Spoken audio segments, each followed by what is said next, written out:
Comenzamos el segundo episodio de Izquierda a Derecha. Yo soy Carlos Riojas.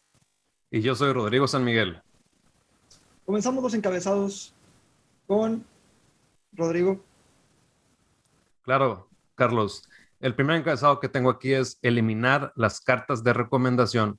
La doctora en Políticas Públicas y Administración, Alison Bellancourt, junto con su colega, también doctora Özlem Ersin, acaban de publicar un artículo en el que recomiendan eliminar el requerimiento de las cartas de referencia o de recomendación. Las investigadoras comparten algunas razones, como el lenguaje usado en las cartas puede provocar un sesgo a la hora de seleccionar candidatos. Esto es bien sabido, pues generalmente la manera de cómo nos expresamos de un hombre es diferente a la manera de cómo nos expresamos de una mujer, inclusive cuando se tienen las mismas cualidades. Otra razón, la cual me hace mucho sentido, es pues muchas veces el entorno en el que uno se rodea depende del estatus social y económico. Esto deja a muchas personas en desventaja, así teniendo una competencia injusta y no libre. Carlos, siguiente noticia. Los astronautas del Crew 2 llegan a la estación espacial Endeavour y con eso empieza la primera tripulación sus investigaciones para poder arribar a un buen ecosistema en Marte. El Crew 2 ha sido el primer crew en llegar a la estación espacial usando un cohete reciclado por medio de la tecnología de SpaceX. Se estima que el proyecto dure alrededor de 6 a 8 meses y que un segundo equipo venga a suplirlos y continuar la investigación para poder crear una mejor vida en Marte. Rodrigo. Gracias, Carlos. La crisis del periodismo. Hace un par de meses, Álvaro Delgado y Alejandro Páez hablaron sobre el manejo de dinero o la repartición de dinero en la industria de los medios de comunicación. En cuanto al dinero, se refieren al dinero público. El video en el cual hablan de esto lo vamos a compartir debajo en la descripción. Coincidentemente, Víctor Picard, un profesor de políticas en los medios y economía política, profesor de la Universidad de Pensilvania, opina algo muy parecido. Este profesor menciona que en el caso de Estados Unidos de América, el periodismo debería ser regulado y además tratado como un bien público. Por ejemplo, como las escuelas públicas. Esto lo menciona ya que el libre mercado naturalmente eliminaría la oportunidad de tener medios diversos e incluyentes. Consecuentemente afectaría a la democracia. Abajo les dejamos los links para que ustedes lo analicen a fondo. Carlos. Este domingo, Japón comienza un estado de emergencia debido a la alza de casos de COVID-19. El gobierno también decidió implementar medidas más estrictas a la prefectura de Ehime, Osaka y Tokio, pero sin declarar un estado de emergencia. Por parte de otras regulaciones, ya que están vigentes en la prefectura de Miyagi y Okinawa, van a terminar el 5 de mayo. Esto para mitigar todas las preocupaciones y todos los posibles acuerdos que hayan tenido en las Olimpiadas de Tokio 2021, o bueno, 2020. Se estima que se haga una baja de casos de alrededor de 25% para poder eliminar el caso de emergencia. Rodrigo. Gracias, Carlos. Les tenemos otra noticia de vacunas. Buenas noticias. Los oficiales del Centro de Control y Prevención de Enfermedades de los Estados Unidos, el CDC, han levantado la suspensión a la vacuna Johnson & Johnson. Otro dato importante a contemplar es que la vacuna AstraZeneca tiene una tasa de efectividad de 79%, mientras que la de Johnson & Johnson es de 66% en promedio. Además, según la entidad reguladora del Reino Unido, Medicines and Healthcare Products Regulatory Agency, las tasas de complicaciones asociadas a la vacuna AstraZeneca es de 8 casos por cada millón. Así que no se asusten si les toca la vacuna AstraZeneca. Continuando con vacunas, la revista The Economist nos dibuja una narrativa muy interesante en contra de AMLO. El artículo nos cuenta cómo los Tigres y Rayados viajaron a Texas para vacunarse contra el COVID-19. El autor agrega lo siguiente: en una región con ambos números horriblemente altos de casos de muerte de COVID-19 y una lentitud de la implementación de vacunas. En cuanto a la región, específicamente menciona a AMLO, el presidente de México, Andrés Manuel López Obrador, y a Jair Bolsonaro. También menciona a los países como Argentina y Perú. Después el autor compara unos datos de la encuesta que no dice de dónde sale esta encuesta ni cómo la sacó.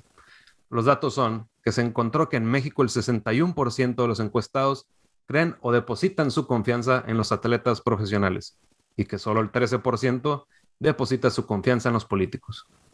Y bueno, como sucede comúnmente con varios autores de la revista de The Economist, olvidan dar contexto. Y aquí se los traemos, pues encontramos la encuesta y la estamos agregando en la descripción del video. Resulta que los datos para Estados Unidos no son muy buenos tampoco. Solo el 45% confía en los atletas profesionales y el 16% en los políticos. ¿De qué sirven estos datos? ¿Quién sabe? Quizás el autor encontró una asociación espuria. Apenas preguntarle. Carlos. Reanudando la historia de Alexei Navalny en esta saga de más de 30 años, termina la huelga de hambre, en lo que hoy se encontraba un hombre muy compareciente. Y la razón de todo esto es que Alexei Navalny ha reconocido los esfuerzos por parte de los médicos y por parte del esfuerzo de la gente que lo ha seguido últimamente. Horas antes, sus médicos privados habían exhortado que comiera para mantenerse con vida, pero él comenzó a rechazar comida alrededor del 31 de marzo, completando 17 días completos de huelga de hambre. Dado el progreso y las circunstancias, estoy terminando mi huelga de hambre y viendo el poder que ha tenido mis seguidores, estoy completamente de acuerdo con terminar mi huelga de hambre y comenzar mi recuperación médica dentro de Oblast. Y así, señores, comenzamos ahora de izquierda a derecha.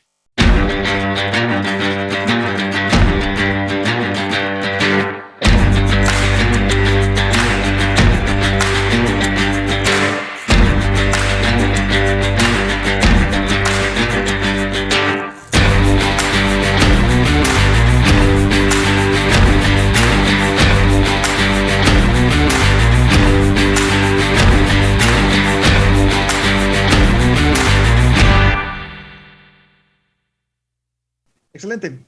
El día de hoy vamos a comenzar con un diferente formato. De izquierda a derecha se trata de tener algún debate sobre un tema en específico. Vamos a cambiar un poco el formato.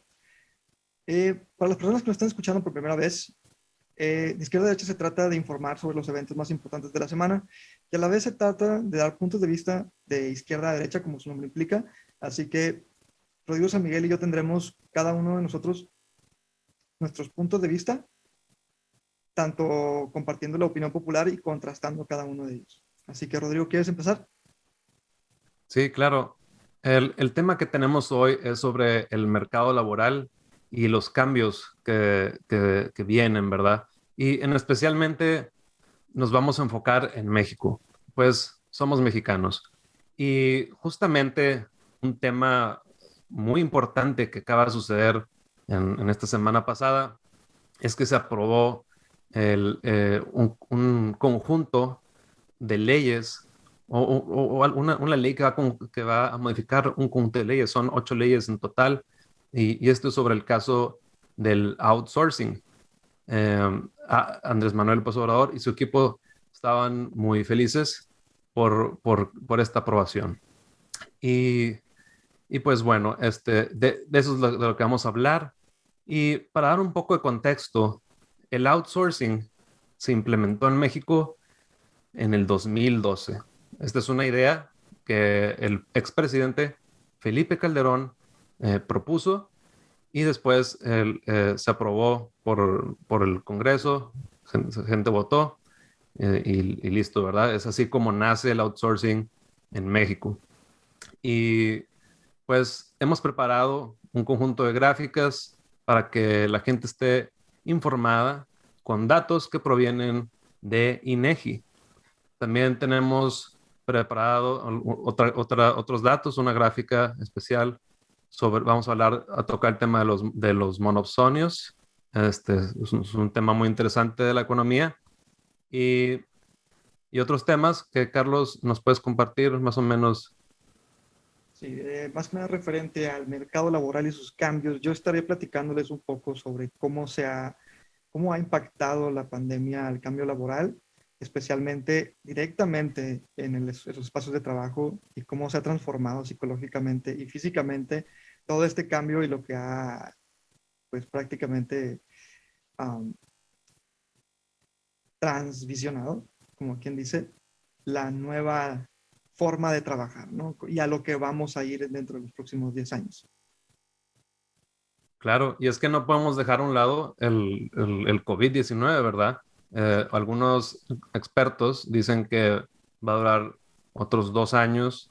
Habíamos dicho la vez pasada que The Economist creo que decía que hasta el 2023 es cuando se va, no necesariamente a erradicar el COVID-19, pero bajarían las tasas de contagio y ya podríamos regresar a una especie de nueva normalidad. Algunas personas ya han regresado a la nueva normalidad y las hemos visto ahí en las playas, pero bueno, seguimos otros que no hemos tenido esa oportunidad, ¿verdad? Pero bueno, vamos a empezar. Carlos, voy a compartir una gráfica que preparamos. ¿Te parece? Claro que sí. Ahí tuvimos un poco de feedback, oye, que si puedes compartir, y nos pareció perfecto. Así que vamos a darle clic aquí y clic allá. Y bueno, aquí podemos ver eh, esta gráfica que habla de la tasa de desocupación, o como comúnmente la conocemos también como tasa de desempleo. Déjenme explicarles lo que tenemos aquí.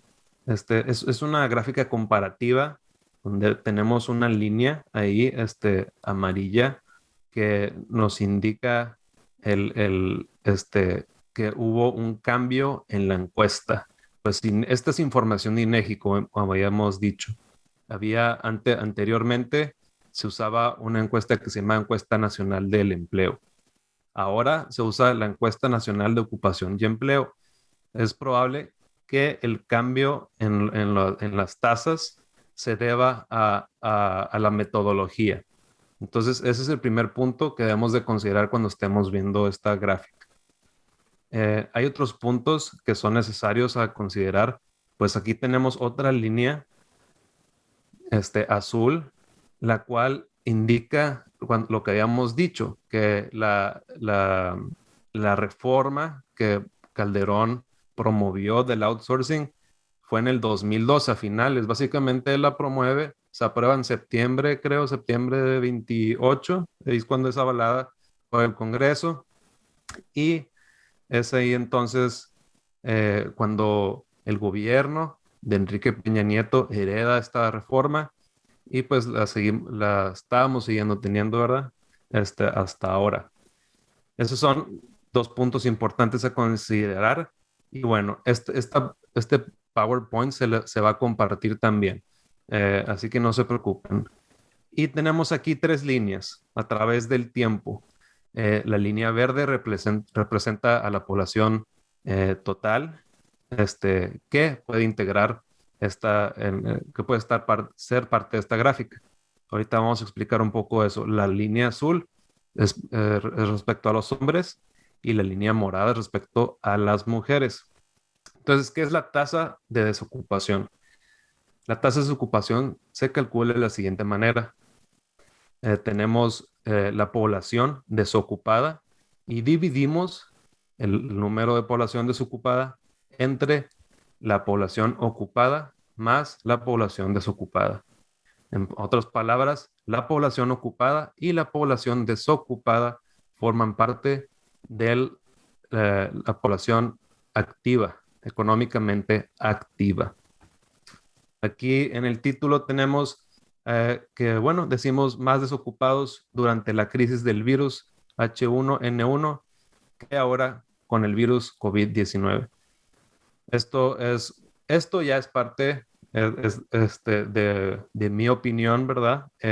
No es necesariamente que se deba, no es un estudio de causalidad, no se debe necesariamente al virus, ¿verdad? Ninguna de las dos. Hay un efecto, claro. Pero vamos a recordar también que hace tiempo, cuando sucedió el virus del H1N1, no solamente existió eso, también venía una crisis que había surgido en Estados Unidos por aquella época, por esos años. Entonces, algo muy importante a considerar aquí. Y pues bueno, esa es el primer punto que quiero tocar. Hay unos que dicen, ¿verdad?, que el gobierno actual en México ha hecho un trabajo muy horrible, ¿verdad? Utilizando adjetivos como algunas revistas por ahí de las que ya hemos tocado. Este, pero al ver esta gráfica, yo creo que no es tan horrible. Este, y no solamente tenemos los datos para México, también los tenemos para Estados Unidos. En Estados Unidos, la tasa de desocupación se incrementó más en la época del COVID-19, que todavía es la época, ¿verdad? Comparado a tiempos de la crisis y del virus H1N1.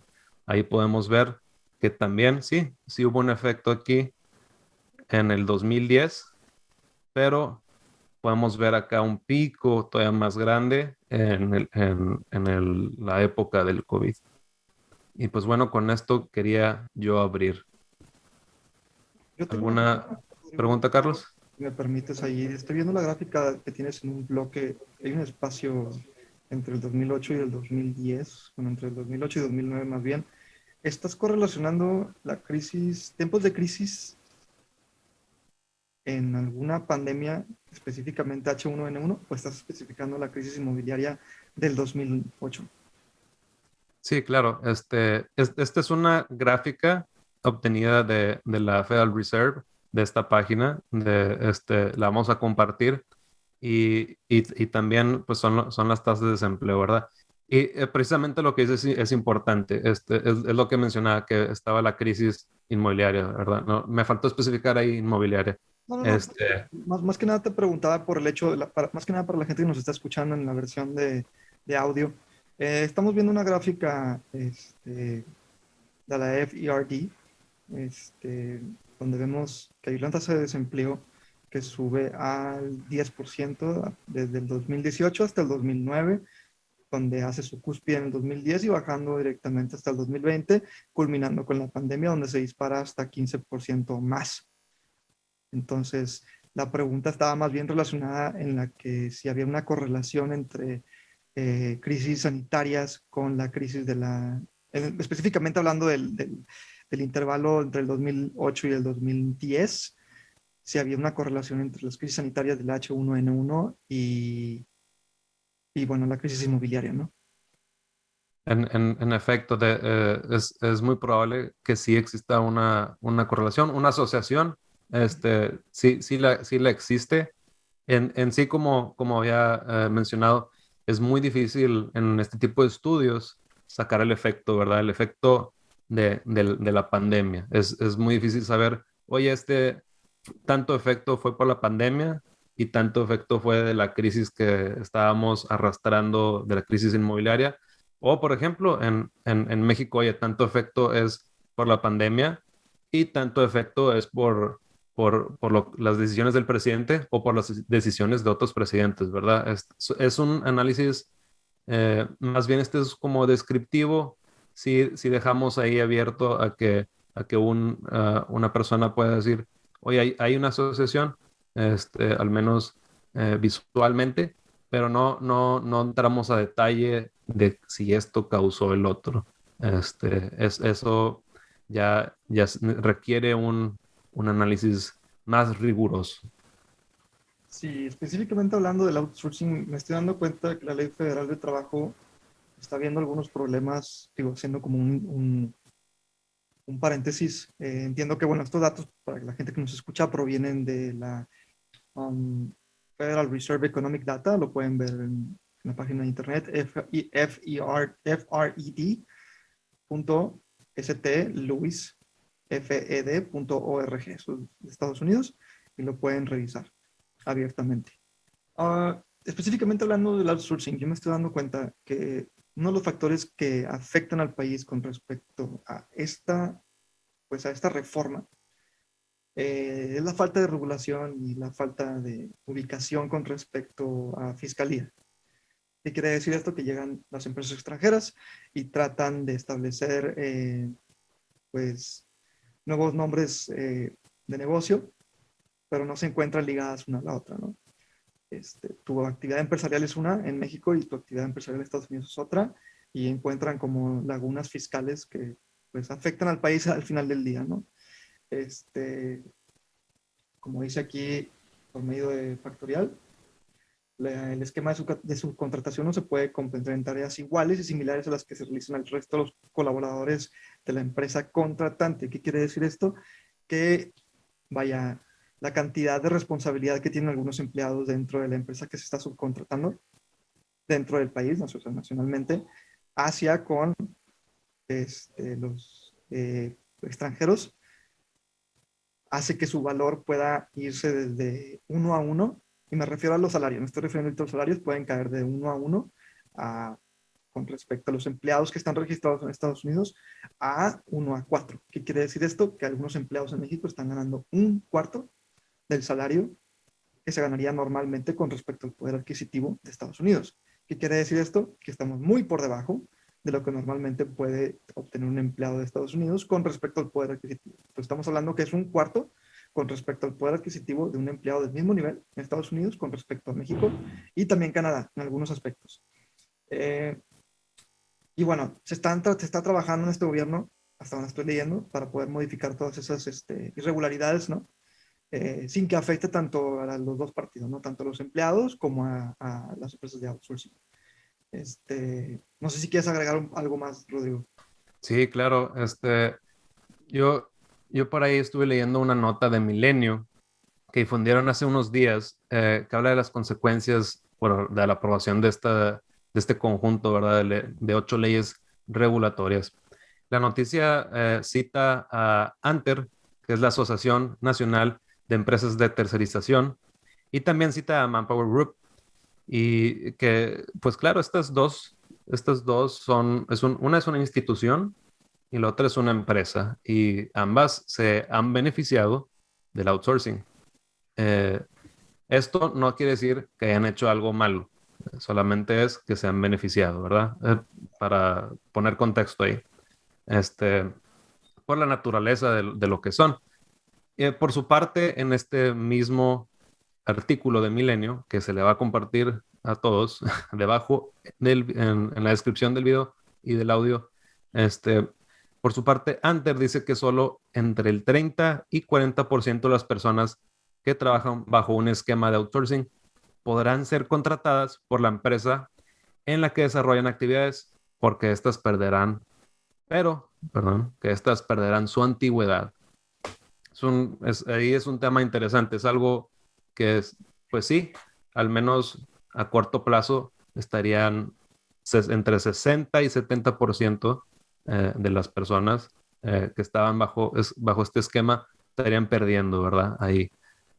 Otra cosa que menciona el artículo es que, después mencionan al director legal de Manpower Group, el cual él opina que los trabajadores que están bajo un esquema de outsourcing tendrán ahora solamente 2 opciones: trabajar bajo la categoría de sueldos asimilados a salarios o trabajar por honorarios.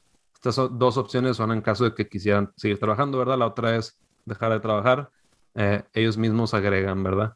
Y también añaden que de cualquier manera los trabajadores tendrían que pagar su seguro, el IMSS, y perderán sus prestaciones. La nota, ya es parte de mi opinión. Yo creo que debe ser analizada muy cuidadosamente, pues se entiende que hay varios supuestos que estos dos grupos, Anter y Manpower Group, no nos hacen saber sus supuestos y deberían de compartirlo, ¿verdad? No lo comparten en la nota. A lo mejor el autor de la nota también lo olvidó, ¿verdad? O no lo compartieron con ellos. Eso no lo sabemos. Pero sí quiero hacer énfasis que hay un dato muy interesante. Quiero compartirles que Anter publicó hace algunos meses en LinkedIn, y lo pueden buscar ustedes, que en México hay casi 5 millones de empleados subcontratados, pero solamente el 3% trabajan en empresas de outsourcing legalmente constituidas. Este dato, si se integra a la nota de Milenio, wow, cambiaría la narrativa de la nota de Milenio.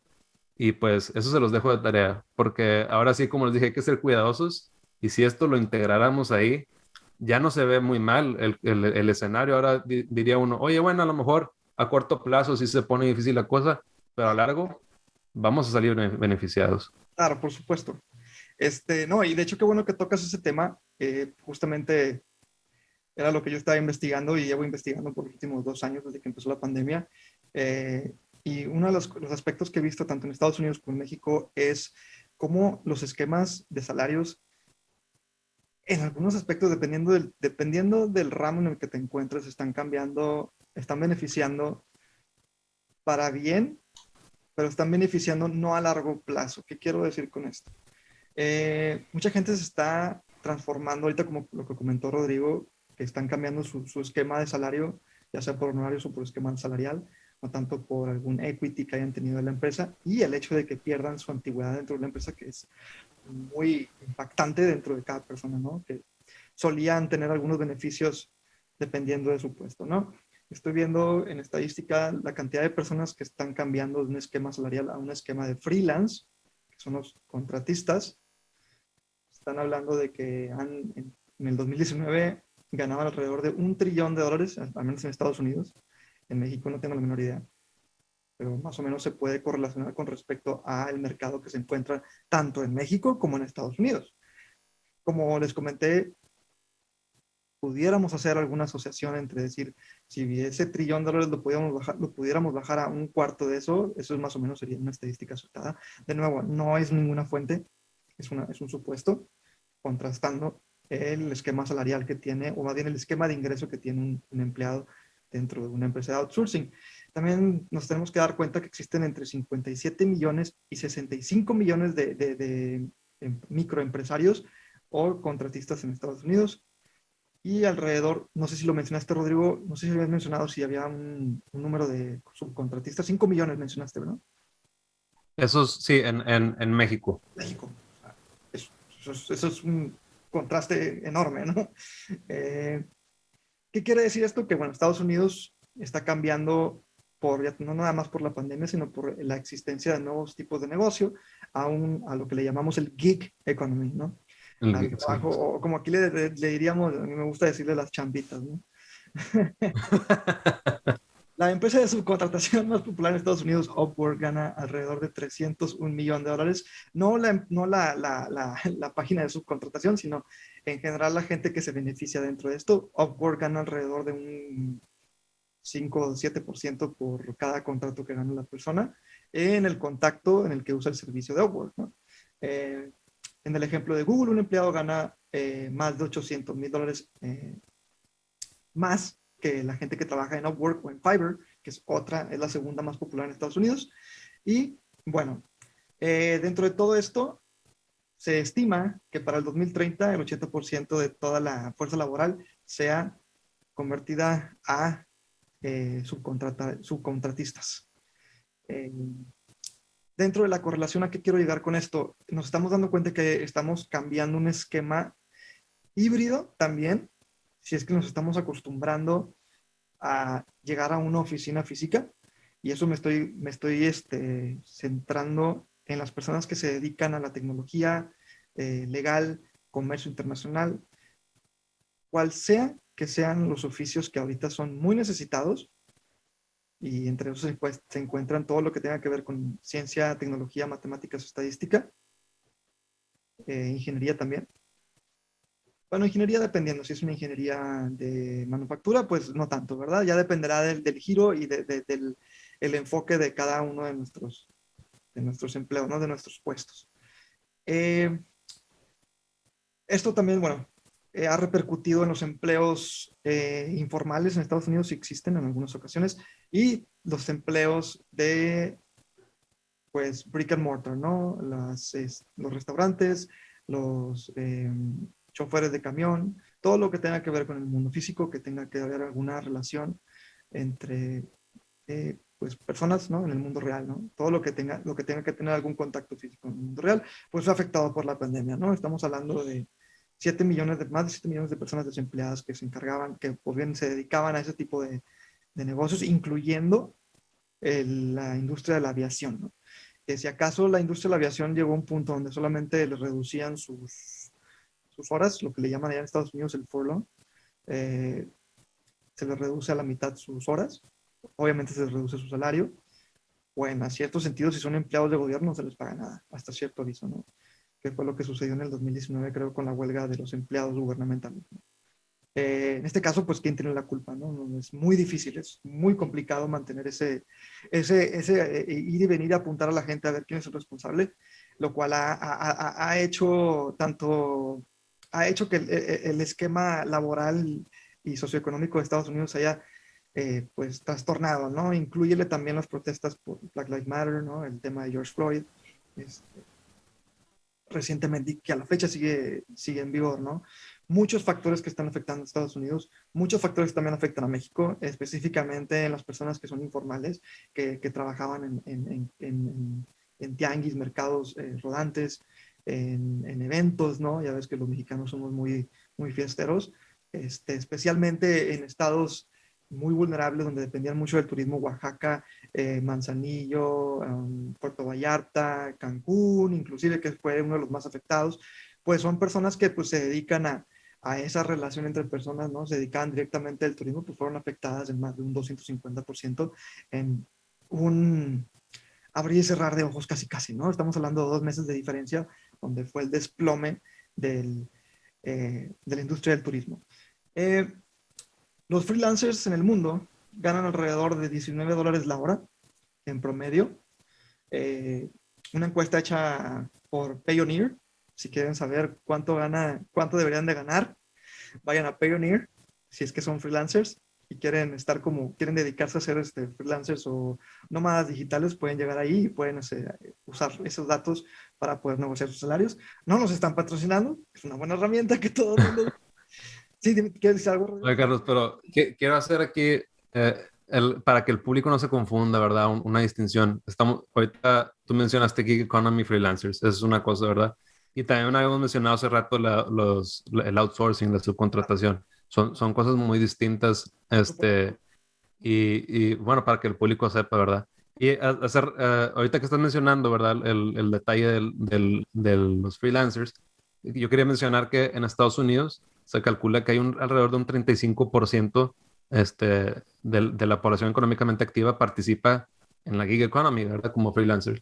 Y el dato para México es de un 25%. Es ahí a considerar. Entonces hay una diferencia de 10%. Esto no significa que sea bueno o malo, esto solamente son datos, ¿verdad? Y lo que sí, yo quería conectar el tema que mencionaste del el movimiento de Black Lives Matter, porque a lo mejor hay personas que dicen, oye, ¿y cómo lo conectas? Pues para eso estamos aquí. Entonces, Para eso estás tú. sí. Entonces, la conexión aquí es porque hay 3 palabras que en Estados Unidos han agarrado mucha fuerza últimamente. Y en México he escuchado que poco a poco ha agarrado fuerza y esperamos que estas palabras agarren más fuerza en México y en el mundo. ¿Cuáles son estas? Diversidad, equidad e inclusión. Y es por eso que este movimiento de Black Lives Matter trae consigo, no solamente es hablar de ellos, ¿verdad? De los negros. O sea, obviamente sí, es el enfoque, pero todo esto, la cultura, el tema principal es que necesitamos diversidad, necesitamos inclusión, necesitamos equidad. Ese es el fin, ¿verdad? De este movimiento. Hay otras razones, ¿verdad? Pero esto es uno de los fines que se busca, ¿verdad? En este movimiento. Y, y es por eso que Carlos lo mencionaba, este, y lo traemos aquí, porque esto impacta demasiado en las empresas. Por ejemplo, he visto últimamente en LinkedIn que varias vacantes de coordinador de diversidad, equidad, inclusión, directores, y chiefs de diversity, equity and inclusion. Entonces, hay muchas empresas que están teniendo este tipo de puestos porque ya es algo que se debe de considerar e incluir en nuestra cultura. Sí, claro, por supuesto, y justamente con eso quiero terminar, y que de hecho podríamos estar hablando de inclusión en todo un programa completo. En la cuestión la inclusión y la equidad también se encuentra el ambiente laboral, las personas que no están capacitadas para poder influir en eso. Entonces no nada más cambiando a un esquema digital, a un esquema sino de teletrabajo, sino también estamos impactándonos, nos están trayendo como que esa responsabilidad ahora de poder usar la inclusión como un requisito para poder mantener la integridad de los empleados.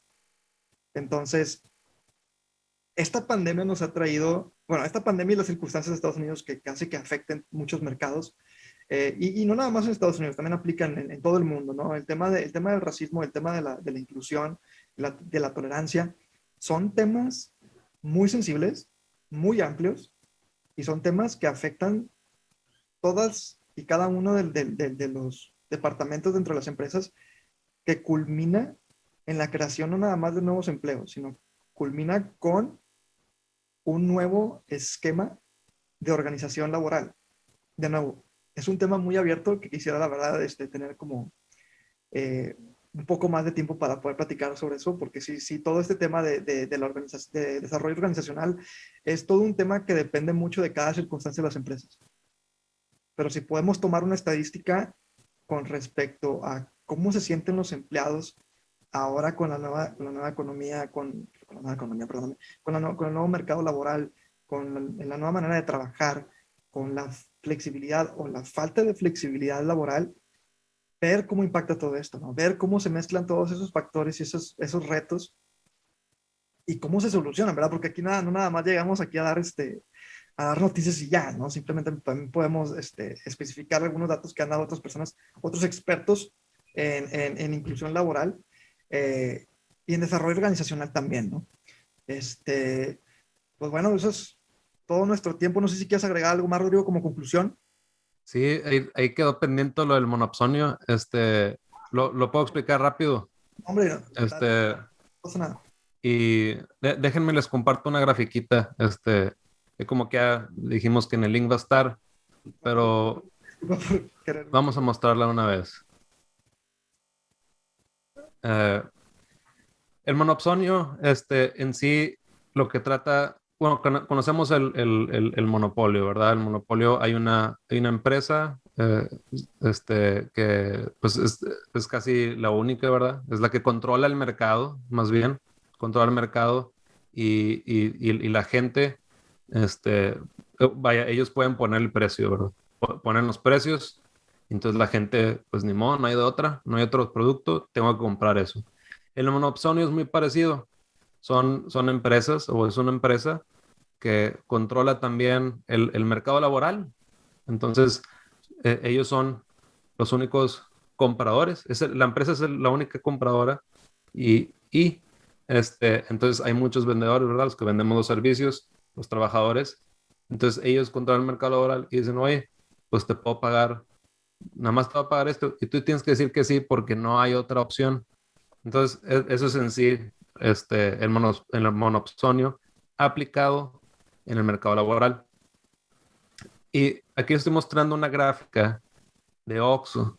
¿Por qué de Oxxo? Pues tenemos ejemplos de monopsonios o semi-monopsonios en Estados Unidos que son Walmart y Amazon, por así, son dos ejemplos. En el caso de México sería Oxxo. Y aquí podemos ver cómo han crecido. Tenemos una línea ahí a través del tiempo. Esta línea nos muestra el crecimiento de un año al otro. Y las barritas naranjas, nos muestran la cantidad de tiendas que Oxxo tiene para cada de estos años. Entonces, tenemos que en el 2004, ojo aquí, tenía Oxxo 3,466 tiendas. Ahora en el 2021, Oxxo tiene más de 19,598 tiendas. Esto es un crecimiento increíble, ¿verdad? En tan solo unos años, Sí.